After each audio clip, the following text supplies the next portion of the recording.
ఈరోజు ఆయన ఇంకో మాట కూడా మాట్లాడారు, మళ్ళీ చంద్రబాబు నాయుడు గారే సీఎంగా ప్రమాణ స్వీకారం చేస్తారనే మాట కూడా మాట్లాడారు.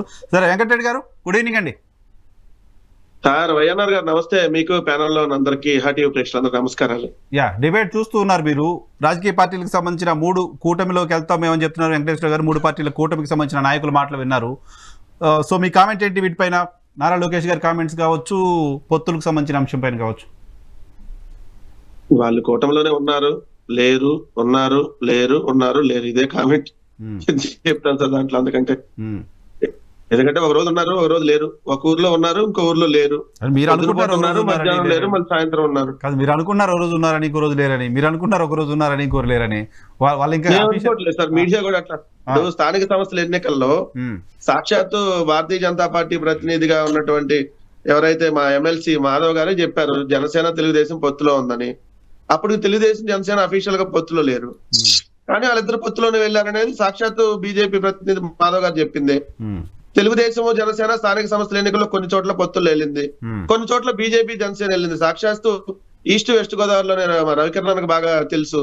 కొన్ని ఏరియాల్లో తెలుగుదేశం జనసేన వెళ్ళింది, కొన్ని ఏరియాల్లో జనసేన బీజేపీ వెళ్ళింది. అంటే ఏంది, వాళ్ళిద్దరు పొత్తులో ఉన్నారు, వీళ్ళిద్దరూ పొత్తులో ఉన్నారు.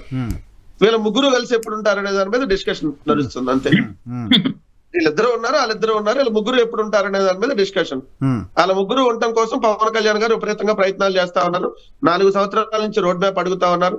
ఆ రోడ్ మ్యాప్ కి ఏదో కొంచెం కథలకి ఏమైనా వచ్చిందా లేదా ఏంటనే దాని మీద నడుస్తా ఉంది. ఎందుకంటే అమిత్ షా గారిని కలిశారని అంటున్నారు, మరి ఫైల్ ఫోటోలు వేశారు, ఒరిజినల్ ఫోటోలు రాలేదు.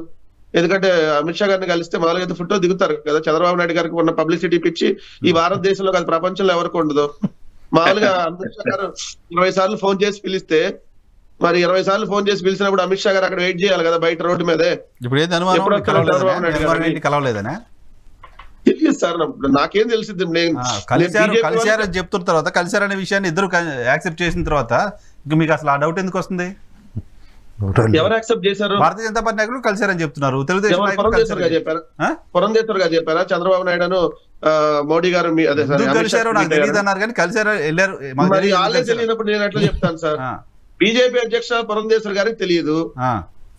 సరే, ఆయన ఎవరు పార్టీ లేదు, డాష్ లేదు. అచ్చెన్నాయుడు గారికి తెలియదు ఎందుకు వెళ్ళారో ఏందో. వెళ్ళి కలిసినప్పుడు ఆయన అచ్చెన్నాయుడు గారు లేరు. వైఎస్ఆర్సీపీకి నాకెట్ట తెలిసింది అవతల? అమిత్ షా గారు చెప్పారులే, వాళ్ళు ఇద్దరు వచ్చి కలిసి వెళ్ళారు అనే విషయాన్ని అమిత్ షా గారు ఎండార్స్ చేశారు. కాబట్టి ఇద్దరు వెళ్ళి కలిసినట్టే, చంద్రబాబు నాయుడు గారు కలిసినట్టే. నో డౌట్, దాంట్లో మీరు అంబిగ్యూటీ పెట్టుకోవాల్సిన అవసరం లేదు.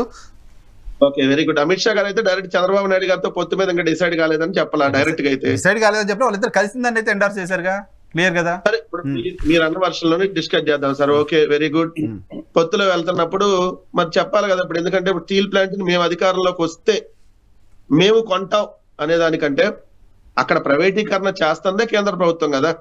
మరి మీరు పొత్తులో వెళ్లే పార్టీనే డైరెక్ట్ గా చెయ్యొద్దని చెప్పి ఎన్నికలకు వెళ్ళొచ్చు కదా. ఇది కూడా మేము ఒప్పిస్తున్నాం, ఎట్టి పరిస్థితుల్లో ప్రైవేటీకరణ చేయట్లా, అది నా క్యాపబిలిటీ.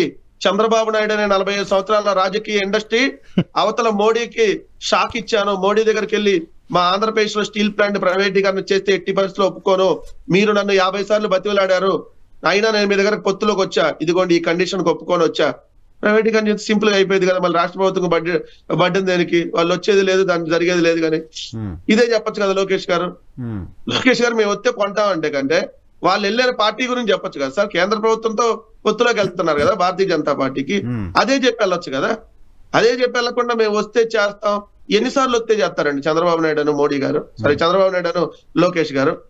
99లో అధికారంలోకి వస్తే ఈ హామీలు నెరవేరుస్తాం వచ్చారు. ఇలా 2004లో వస్తే చేస్తాం రాలా, 2009లో వస్తే చేస్తాం రాలా, 2014లో వస్తే ఇది చేస్తాం, రైతు రుణాలు బేషరతుగా మాఫీ చేస్తాం, డాక్టర్ రుణాలు బేషరతుగా మాఫీ చేస్తాం, ఇంటికి ఎవరు నమ్ముతారు ప్రతిసారి? కాదు అన్నారు గారు, మీరు అధికారంలోకి వచ్చినప్పుడు చేసి మళ్ళీ ఓటు అడిగితే నమ్ముతారు. అధికారంలో ఉండి చేయకుండా మళ్ళీ వస్తే చేస్తాం, ఇవ్వండి ఇప్పుడు ఇస్తే మళ్ళీ చెయ్యం, మళ్ళీ వస్తే చేస్తాం, మళ్ళీ ఇవ్వండి అంటే మీరు నేను అంత అమాయకులు అవ్వచ్చు, కానీ ఆంధ్రప్రదేశ్ రాష్ట్ర ప్రజలు అయితే అంత అమాయకులు కాదు కదా.